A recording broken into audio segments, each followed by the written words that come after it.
Frère PN ou sœur PN, la manipulation perverse dans la fratrie.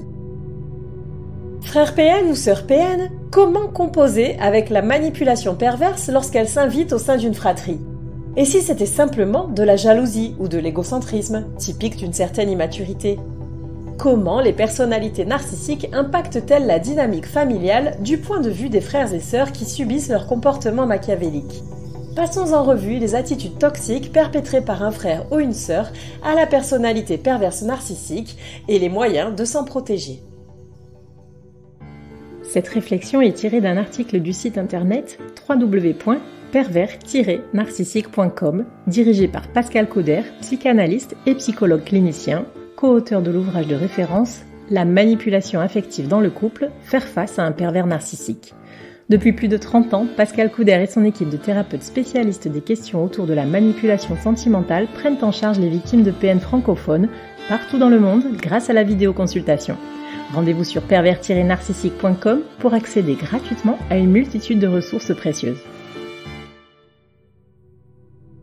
Avant-propos sur le diagnostic de PN pour un frère ou une sœur. Tout d'abord, avant de déclarer un frère PN ou une sœur PN, sachez que cette expression n'a pas de valeur scientifique. Les ouvrages internationaux de référence en matière de catégorisation des maladies mentales, en l'occurrence la CIM ou le DSM, parlent plutôt de troubles de la personnalité narcissique. Cela ne veut pas dire que les pervers narcissiques n'existent pas, mais bien que la communauté scientifique préfère un terme plus adapté à la façon de classifier les psychopathologies. En conséquence, la formation d'une personnalité étant considérée comme plus ou moins aboutie seulement à partir de la majorité biologique et jamais avant, aucun psychologue, psychothérapeute ou psychiatre ne s'avancera à déclarer un mineur comme souffrant de troubles du narcissisme. Ainsi, quelle est la tranche d'âge de votre frère ou de votre sœur PN? Adulte, adolescente ou enfant? Cette question est cruciale, car les stades de développement des jeunes sont en effet jalonnés de phases plus ou moins critiques d'instabilité de l'humeur et des comportements. De plus, il est notoire que certaines périodes d'immaturité sont teintées d'un égocentrisme exacerbé et d'actes d'affirmation de soi plus ou moins tonitruants. Comprenez bien que les coups d'éclat d'un mineur, tantôt dans la jalousie, tantôt dans la mégalomanie, mais aussi dans la paranoïa, dans le manque d'empathie, voire dans le sadisme, peuvent également être le fait d'ajustements comportementaux ou de déséquilibres hormonaux transitoires. Autrement dit, ne vous précipitez pas à proclamer votre frère PN alors que celui-ci n'a que 13 ans. Cela n'aurait aucun fondement scientifique, même si la pathologie peut effectivement être latente et commencer à causer des dégâts dans la fratrie. Les jeunes années avec un manipulateur machiavélique en devenir dans la fratrie. La fraternité, la sororité sont des valeurs cruciales aux yeux de certains. Mais si l'amour fraternel est largement édulcoré dans les fictions de toutes sortes et de toutes époques, il faut bien admettre qu'une relation de complicité entre frères et sœurs ou frères et sœurs constitue un idéal auquel tout le monde aspire, y compris les enfants uniques. Dans l'imaginaire collectif, c'est un peu comme avoir son meilleur ami à domicile, avec la certitude qu'il ou elle sera à vos côtés pour toute votre vie. Mais ce scénario idyllique n'est malheureusement pas accessible aux personnes ayant la malchance de compter un PN parmi leur fratrie. La compétition fraternelle. Si vous et votre frère ou sœur PN êtes encore dépendants de vos parents, le mot d'ordre est très certainement compétition. L'enjeu ? L'attention du père, de la mère ou des deux. Vous n'avez donc pas un allié, mais un rival. Le personnage toxique occupe toute la place et veille bien à vous reléguer au second plan. C'est lui qui parle, impose ses choix, revendique la priorité sur tout et pique des crises de jalousie monumentales dès lors que l'on essaie de s'intéresser aux autres membres de la fratrie. Le plus exaspérant, c'est que ce comportement s'observe chez les aînés, au nom de leur position de numéro 1, mais aussi chez les cadets, par leur statut de petit dernier à chouchouter. Et s'il y a plus de 2 enfants dans le foyer, il y aura bien une excuse pour légitimer son despotisme, comme éventuellement le fait d'être le seul garçon ou la seule fille, ou bien d'être celui qui a une particularité, comme un problème de santé par exemple. L'enfance dans un tel contexte est donc marquée par des conflits récurrents et des coups bas. Le frère et la sœur, adeptes de la manipulation émotionnelle, s'amuseront volontiers à faire des fausses joies ou des fausses gentillesses aux autres frangins, pour mieux les décevoir, les trahir, les humilier et leur infliger la désagréable expérience de l'ascenseur émotionnel. N'oublions pas que toute la détresse de leur souffre-douleur émane de cette envie de proximité fraternelle parfaitement humaine, qui est malheureusement à sens unique et cruellement retournée contre lui. Il sera aussi évidemment instrumentalisé, rendu complice, voire coupable de toutes les choses répréhensibles commises par le frère ou la sœur machiavélique. Le retrait de l'autre enfant. On assiste à un véritable hold-up de la capacité de focalisation des parents qui se cristallise sur le PN en devenir. En conséquence, l'enfant non manipulateur s'efface et étouffe ses besoins.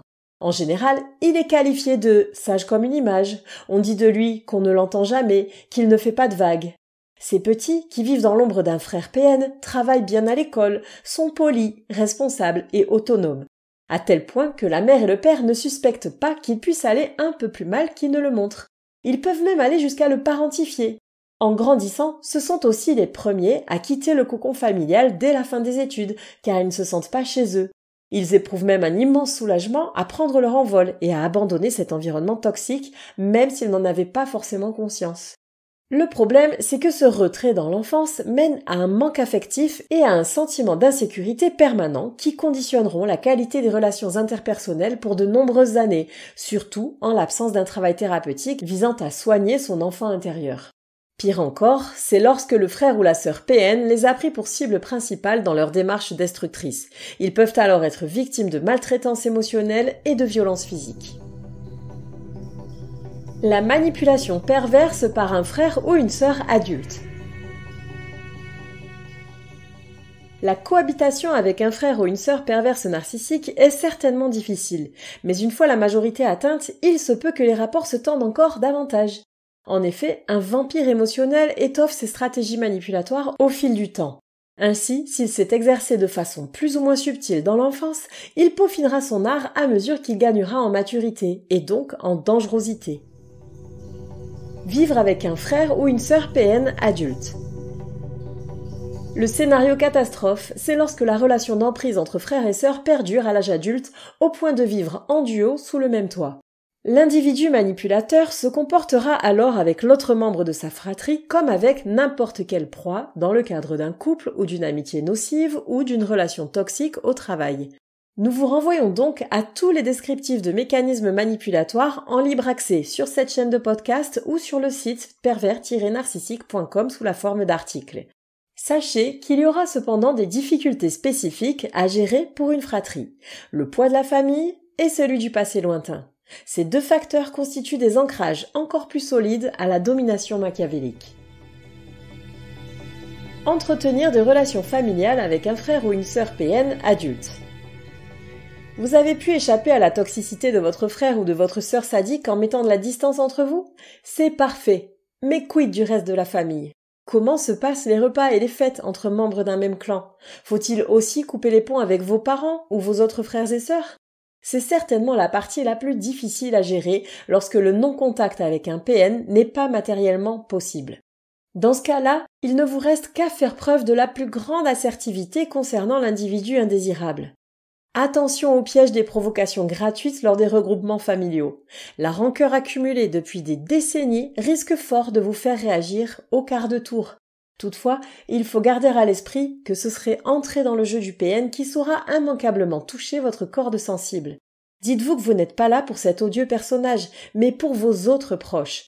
Et si vous constatez qu'il a l'ascendant sur l'un de vos congénères et que vous souhaitez intervenir, ne vous y confrontez pas ouvertement. Faites plutôt savoir subtilement à la victime que vous êtes là pour l'aider, quoi qu'il se passe.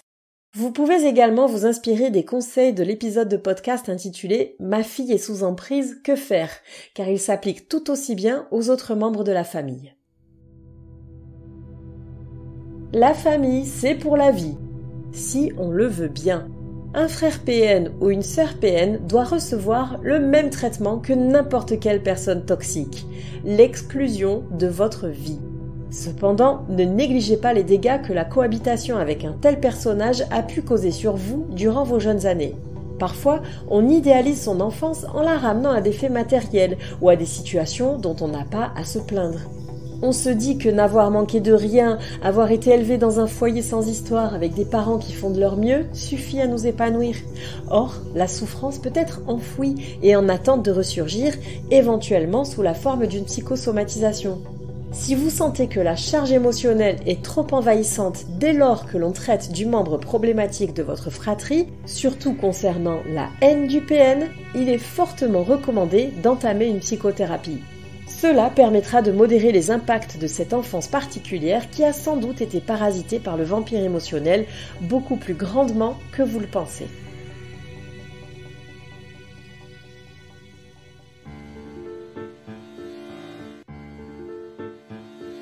N'hésitez pas à vous faire accompagner par des thérapeutes spécialistes des questions de la perversité narcissique.